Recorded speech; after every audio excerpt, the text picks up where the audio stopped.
Esse é o podcast Ciência para a Saúde.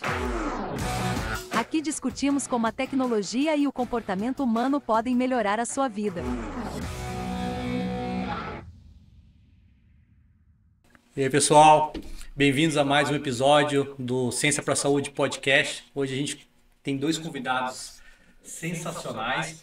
A gente vai falar de engenharia metabólica para o desenvolvimento de bioprodutos. Então hoje aqui a gente está com a Mariana Rocha e com o Dr. Lucas, doutora Mariana também, tá? E o Dr. Lucas Carvalho para esse papo sobre engenharia, aliás, o que é engenharia metabólica, não é? Exato. Então vamos se apresentar para a galera conhecer vocês e vamos explicar para todo mundo o que a gente pode fazer com isso. Então eu posso fazer uma edição nesse lactobacillus mesmo e fazer com que ele passe a produzir mais um desses componentes que me fazem bem. E aí eu vou ter um super lactobacillus, que eu tenho a possibilidade, por exemplo, de fazer uma ingestão uma vez na semana, uma vez a cada quinzena. A gente não sabe onde a gente pode chegar ainda. Mas imagina que você já pode engenheirar utilizando o que ele já te oferece para que você melhore isso. Vocês viram recentemente, na verdade não é tão novo, mas tem uma empresa já produzindo. O que eles fizeram? Eles desenvolveram uma espécie de um probiótico que ele acelera o metabolismo do álcool, né, com aquelas duas enzimas, a aldeidrogenase e tem a outra, a aldeidrogenase, se eu não me engano. São essas duas.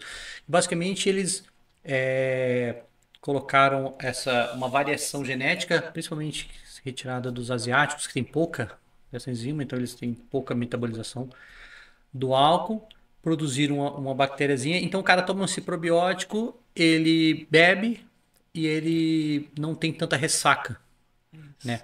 O contraponto é que ele também não fica muito doidão, né? Porque é como se você estivesse acelerando o processo, mas olha, na nossa idade não ter a ressaca já é tá um presente. Vantagem. A gente não tem a ressaca, a gente fica doente logo, né? Exato. 2 dias em off e tá tudo certo. Só pode ser na sexta-noite. Então isso seria um exemplo do que a gente está aqui falando, né? O camarada pegar inserir um peptídeo, modificar o DNA natural da bactéria e fazer com que essa bactéria produza. E aí é o caso da insulina, que a gente estava conversando aqui, né? Isso. Que talvez foi o primeiro grande produto a fazer isso. Não sei se foi o primeiro, mas talvez o mais conhecido. É o mais conhecido, né? Acho que até o de maior importância para a saúde. Em termos de saúde, com certeza. Porque foi uma canadense, está na nota do Canadá. É isso. Está numa nota do dólar canadense, isso. É a descoberta da insulina. E é fantástico, porque foi uma mudança. Hoje não se imagina mais as pessoas sem insulina. E muita gente não sabe como que a insulina é produzida. Não faz ideia que a gente está falando de uma E. coli que produz... esse que tem o gene humano da insulina e que produz a insulina. E antes isso era feito de uma maneira assim... O extrato do pâncreas do porco. Do porco. Imagina, você precisava de quilos e quilos de pâncreas para ter um pouquinho de insulina. Algo extremamente caro. E hoje a E. coli, você bota lá a informação do gene da insulina humana dentro da E. coli, que é uma bactéria. Não, é isso. Né? E aí aquela passa a produzir... E aí, se eu não me engano, não sei, mas a última vez que eu olhei, eles estavam... A produção, inclusive, ela secreta, tá? Ela produz secreta, então você nem tem mais contato com a E. coli, ela te dá. Produz secreta, você vai lá, purifica isso, uma purificação muito simples, né? Uma filtragem, e tá lá. Litros e litros de insulina. Por isso que a insulina é barata. É isso. Né? Isso é o que a gente chama de expressão heteróloga, não é? Isso. Quando você expressa uma proteína, um gene em um outro organismo. Esse é o principal, é o princípio da engenharia metabólica? Ou não é por aí? Ou é uma ferramenta? Então, é uma ferramenta. A parte de expressão heteróloga é uma ferramenta que vem da engenharia genética. Então, quando eu estou fazendo engenharia metabólica, eu tenho que fazer um levantamento de perfil metabólico daquele organismo, o que ele é capaz de produzir, o que falta para ele produzir. Imagina que eu quero produzir ácido glicurônico. Aí eu vou lá, tenho a cadeia inteira de produção. Ácido glicurônico serve para fazer heparina, por exemplo. Então, eu tenho a cadeia inteira de degradação de açúcar ou de metabolização de açúcar. Aí eu consigo desviar essa rota para a rota que eu tenho interesse. Então, se naquele organismo me falta 2, 3, 4 genes, eu tenho que pensar numa forma de como inserir esses genes. Aí eu uso a engenharia genética para fazer as modificações. Aí eu posso utilizar, dependendo do organismo, diversas técnicas, desde a recombinação homóloga ou não homóloga, inclusive, até ferramentas mais recentes, como o CRISPR, para poder fazer a inserção desses genes de interesse. Mas eu tenho que incluir aí também o aspecto industrial de produção. Então, a engenharia metabólica ela não pode pensar só em ter meu organismo produz o ácido glicurônico, do meu exemplo. Mas quanto ele produz, em que condições ele produz, eu tenho que ir para aquela parte de produção também. Eu tenho que levar em consideração a parte de produção. Então, eu estou saindo ali desde o perfil metabólico, tenho que passar por uma simulação matemática em alguns casos, dependendo do produto que a gente tem interesse. Então, faz uma simulação de como seria naquele organismo. Posso trabalhar com engenharia genética, no caso. Posso trabalhar com biologia sintética, mandar fazer genes sintéticos para poder inserir nesses organismos.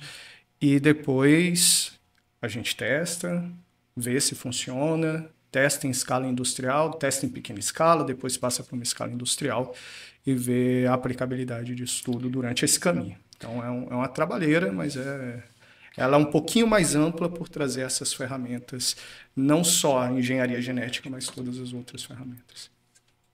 A aplicabilidade, então, assim, para a indústria, para a área da saúde, é muito ampla. Acho que fica muito claro aqui. Aí a minha pergunta é assim, qual que é o limite hoje dessa tecnologia? Onde é que a gente está travando que talvez a gente não consiga avançar tanto ainda?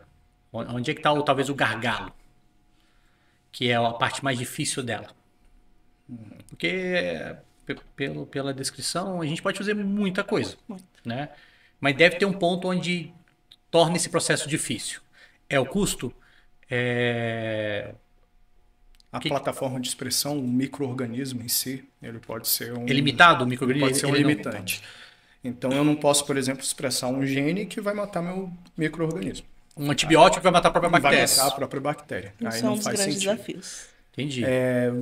Ele modifica o meio de modo que aquele meio de cultivo ali ele se torna inviável para o organismo sobreviver. Então eu tenho que pensar na plataforma lá no início. Então, beleza, eu vou produzir uma substância que vai aumentar a viscosidade do meio. Se aumentar a viscosidade demais e o meu organismo é um aeróbico restrito, aí eu perco o organismo, aí já não é interessante. Então, eu tenho que pensar em todas essas possibilidades. Então, a plataforma é um fator limitante, o custo é um fator limitante aqui no Brasil, principalmente, principalmente se a gente incluir a biologia sintética, que comprar genes é um processo relativamente caro aqui para poder fazer. E alguns equipamentos, por exemplo, se precisar fazer uma cintilografia para mapeamento de carbono 14, você não tem tantos desses equipamentos disponíveis para fazer a análise. Então a gente também está falando de algo com alto custo. Tem alto custo. Alto custo. Então só alguns centros e alguns lugares conseguem fazer isso. A indústria tem dinheiro, né? A indústria, então, ela vai ter que se equipar dessa maneira. E quando a indústria, por exemplo, faz uma colaboração direta com a universidade, porque aí passa a ser interessante, né? Você tem ali o modelo dos doutorandos, pós-docs, que muitas vezes tem projetos, acho que é o caso da Mariana. Então, o Lucas está mais como professor agora, né? Mas a Mariana está no front ali na bancada todo dia. E aí você tem a indústria que o Lucas bem explicou, com muitas possibilidades, com muita demanda, né? Ou seja, o céu é azul, a gente tem demanda para tudo. Funciona bem? Essa é uma maneira da gente conectar isso e dar essa demanda, essas soluções para as demandas que o mundo pede para a gente?